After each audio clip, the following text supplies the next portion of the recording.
Hello!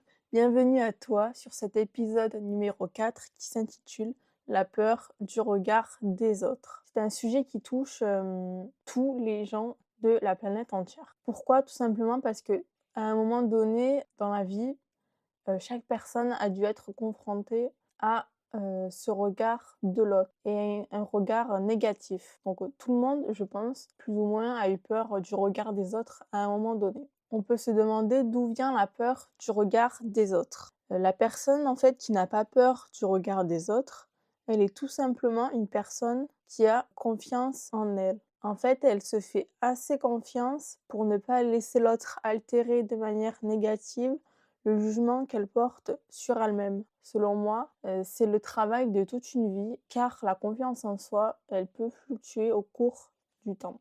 Donc c'est pas parce qu'un jour tu vas un peu prendre confiance en toi que ça veut dire que tu vas vraiment avoir confiance en toi de manière générale. C'est pas non plus, parce qu'une fois, que tu as pris pleinement confiance en toi, il peut y avoir des événements qui vont t'arriver et qui vont, te faire perdre la confiance que tu avais pu, acquérir. Aujourd'hui, je vais te raconter plusieurs histoires et tu vas pouvoir constater qu'il ne faut pas juger quelqu'un sur les apparences. Et on commence cette première histoire avec quelqu'un que, j'ai jugé. J'en suis pas très fière, ça m'arrive pratiquement jamais, mais tu vas comprendre pourquoi je l'ai fait.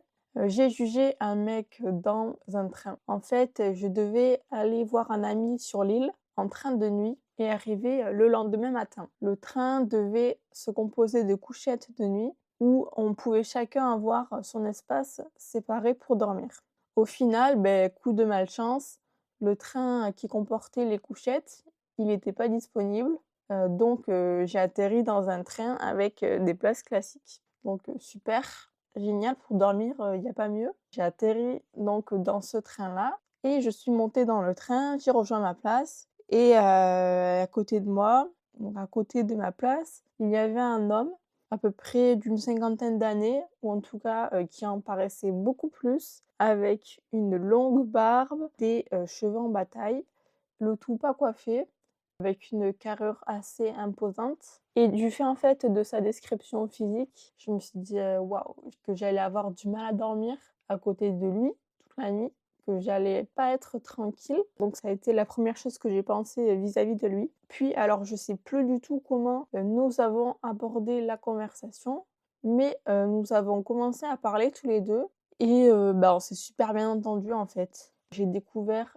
qu'il était chercheur, qu'il écrivait des livres et que son combat, c'était de prôner l'éducation de manière non conventionnelle. Donc prôner l'éducation à la maison et ça d'ailleurs il en parle dans un livre qu'il a écrit qui se nomme «L'éducation pour tous». Donc on a beaucoup parlé de ça pendant, franchement très longtemps, pendant 1 à 2 heures. On a parlé non-stop et j'ai trouvé ça super intéressant, j'ai trop bien accroché, lui aussi. Puis après, est venu mon tour de parler, donc je lui ai raconté un petit peu, mon histoire de vie et donc c'était l'époque où j'écrivais beaucoup sur, mon autobiographie parce que oui, j'en fais une. Ça m'aide en fait à avancer dans la vie de manière générale. Je l'écris sur ordinateur, sur, Word et pour le moment, j'ai fait 63 pages. J'ai commencé à écrire il y a longtemps, il y a peut-être 3 4 ans, mais au tout début, je n'avais fait que 15 pages et à l'heure actuelle, ça fait un moment que j'ai pas écrit dessus et je pense qu'il serait intéressant, que j'écrive au moins 5 petites pages parce qu'il s'est passé beaucoup de choses depuis. Donc voilà, c'est à faire. Je l'ai nommé Blue pour le moment. Peut-être que je vais le garder comme ça parce que c'est ma couleur favorite et je pense qu'elle résume bien, l'histoire, principale de ce livre. Ça, tu le comprendras si un jour je le publie, j'espère. En tout cas, c'est mon objectif. Tu comprendras tout.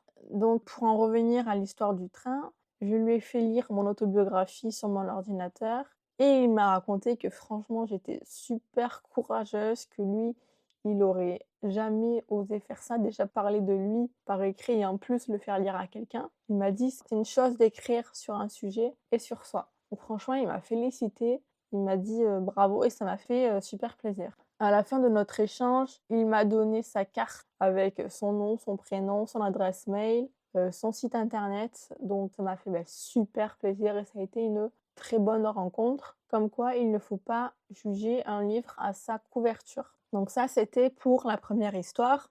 La deuxième histoire, il y en a 4 en tout. Donc là, on est à la deuxième. La deuxième histoire, ça se passe au collège et au lycée.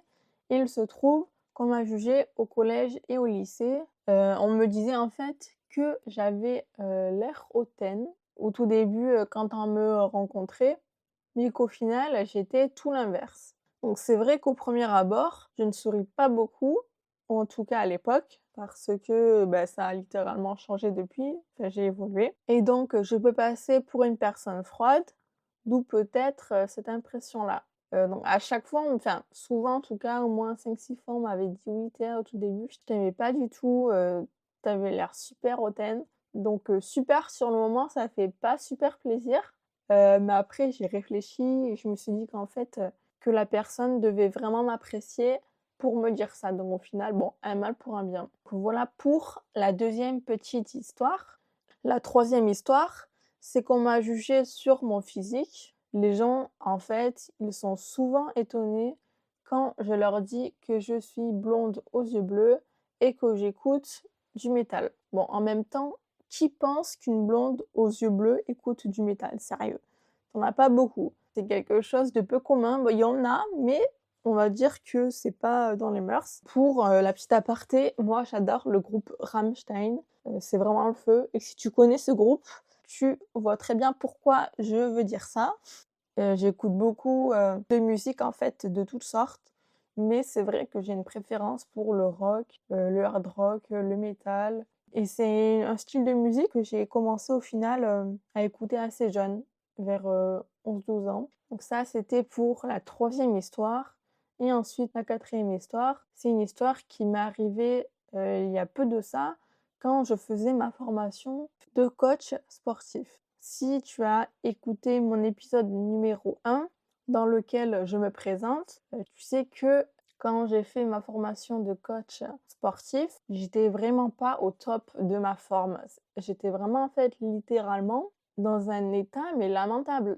J'étais super fatiguée, j'avais mal à la tête, même en fait pour marcher, j'avais le tournis, je me concentrais pour arriver à marcher droit. Donc c'est pour te dire l'état vraiment dans lequel j'étais. Et ce qui s'est passé, c'est que j'avais perdu en fait tout mon niveau que j'avais pu acquérir en sport et plus particulièrement en musculation.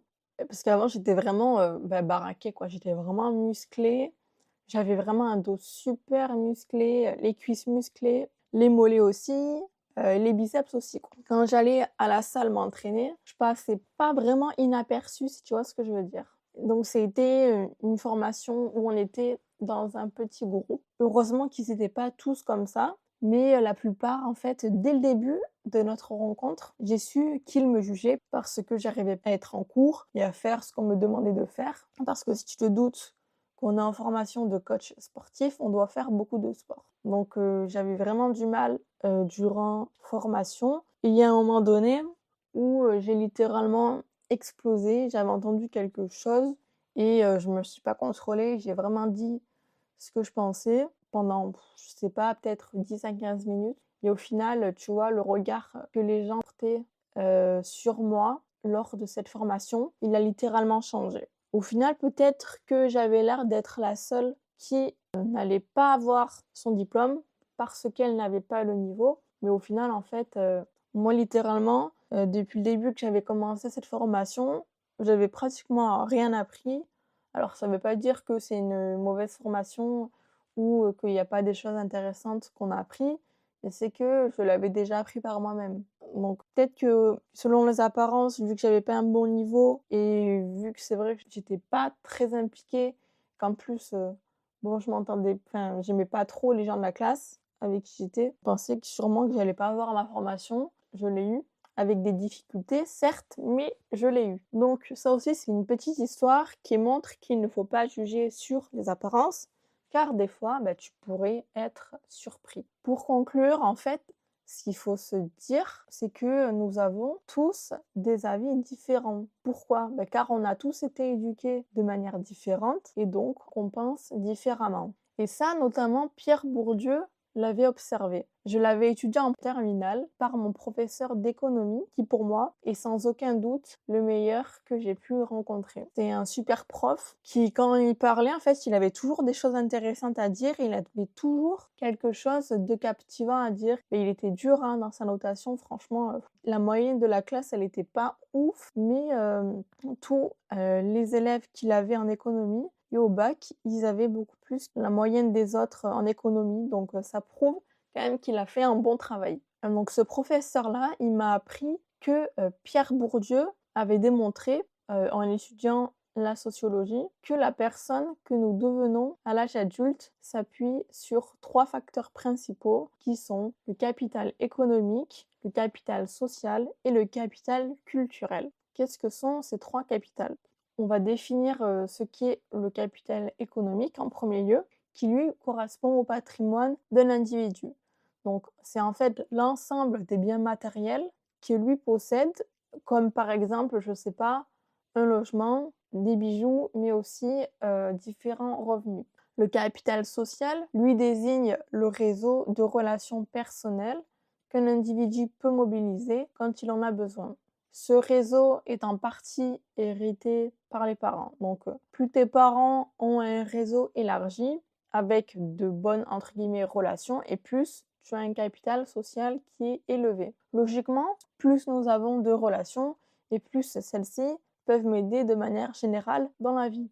Mais attention, pas n'importe quel type de relation. Je vais prendre un cas extrême. Si les seules personnes que tu connais dans la vie, c'est des gens qui se droguent, on va dire que ce groupe-là de personnes, ça va pas vraiment te tirer vers le haut. Donc là, c'est pas parce que, je sais pas, tu connais 100 personnes qui se droguent que ton capital social va être élevé. Ça va vraiment être des relations qui vont t'apporter quelque chose de bénéfique. Donc plus je possède des relations issues de personnes élevées dans les catégories socio-professionnelles. Qu'est-ce que sont les catégories socio-professionnelles? Donc ça, c'est un ensemble de 8 catégories dans lequel tu vas classer ton métier. Je sais pas, donc si tu es un agriculteur, tu vas te placer dans la catégorie des agriculteurs. Si tu es un employé, tu vas avoir ta propre catégorie. Et si tu es un cadre, tu vas être dans la catégorie cadre. Si tu es cadre, tu vas avoir plus de chances d'obtenir de bonnes relations que si tu es ouvrier qui, lui, se situe tout en bas des professions de la catégorie socio-professionnelle. Donc je disais, plus je possède de relations entre guillemets élevées, issues des catégories socio-professionnelles, et plus j'ai de chances d'en tirer profit. Pourquoi? On va prendre 2 extrêmes pour le comprendre. Par exemple, si je connais très bien Bernard Arnault, qui est un des hommes le plus riches du monde et qui possède ainsi de nombreuses relations à travers le monde entier, ainsi j'aurai plus de chances de réussir entre guillemets dans la vie que si je connais le boulanger du coin. Je pense que c'est un exemple qui est très parlant. Bien évidemment, en fait, le boulanger de ton quartier, il peut avoir un réseau élevé, mais je pense quand même beaucoup moins élevé que celui de Bernard Arnault. Donc voilà pour la définition du capital social. Pour finir avec le capital culturel, celui-ci désigne l'ensemble des relations culturelles dont dispose un individu, comme par exemple sa maîtrise du langage. Est-elle plutôt axée sur le langage familier, courant ou soutenu? L'individu a-t-il plutôt tendance à aller au cinéma que dans les musées? Ça, c'est 2 questions que tu peux te poser pour définir ton capital culturel. Évidemment, il n'y a pas que ces 2 facteurs qui rentrent en compte, mais on va dire, selon moi, c'est 2 facteurs qui jouent beaucoup. Et c'est cette différence de capital culturel que nous retrouvons souvent, mais pas toujours, par le niveau de diplôme. Donc, plus ton niveau de diplôme est élevé, et plus tu as pu bénéficier d'un bon, entre guillemets, capital culturel. Je vais te faire part d'un jugement qui est ultra flagrant en termes de capital culturel. Exemple, tu es issu d'une très bonne famille, tu as donc pu bénéficier d'un très bon capital culturel et il se trouve que tu as rendez-vous avec un homme qui a le même âge que toi. Cet homme n'a malheureusement pas eu la chance d'obtenir un bon niveau de capital culturel. Son niveau de langage, il est assez faible, il a un langage familier, alors que toi, tu as un langage soutenu. Donc, ce qui va se passer, c'est que tu vas avoir tendance à juger cet homme. Là, je parle de manière générale, je sais qu'il y a des cas, mais tu vas avoir tendance à parler, tu vas avoir tendance à juger cet homme qui a un langage familier et donc qui possède un niveau de langage plus faible que toi. Tu vas trouver en fait que son niveau de langage, il est trop faible comparé au tien. Mais en fait, ça va être pareil pour lui. Lui-même va te juger car il pourra trouver ton niveau de langage comme entre guillemets trop pédant, trop soutenu comparé à son niveau de langage. Et ce qui peut être dommage en fait, car les deux individus pourraient bien s'entendre, mais se jugent l'un et l'autre, car ils ont des a priori. En effet, même si je possède un capital culturel bas, qui se représente ici par un niveau de langage familier, ce n'est pas pour autant que je ne suis pas compatible pour commencer une relation avec cet homme. Donc c'est un exemple très intéressant pour illustrer la différence de capital culturel. Pour conclure cet épisode, nous voyons très bien que nous avons tous des avis différents car nous n'avons pas tous été éduqués de la même manière. Alors pourquoi en fait on juge l'autre? Ça sert à rien en fin de compte. Pour moi, c'est dans la différence que tu peux apprendre le plus de choses. C'est ça qui est intéressant. Enfin, je veux dire, si on était tous des clones, ça serait pas intéressant en fin de compte. Pour moi, on devrait tout simplement mettre notre jugement de côté envers une personne qui est différente de nous pour apprendre à la connaître et tirer profit d'une partie des connaissances qu'elle possède. Et je pense, tu vois, que si tout le monde faisait ça à l'échelle humaine, le monde serait que meilleur. Je te remercie d'avoir écouté cet épisode 4. Il y a un petit espace sous cette vidéo où tu peux m'écrire un commentaire ou une question. Sache que ça me ferait très plaisir, donc n'hésite pas, je te répondrai. Si toi tu écoutes mes podcasts et que tu trouves que c'est super intéressant en tout cas, n'hésite pas à me le faire savoir, ça me ferait vraiment ultra plaisir. J'espère que cet épisode t'a plu et en tout cas, je te dis à lundi prochain pour le prochain épisode. Gros bisous!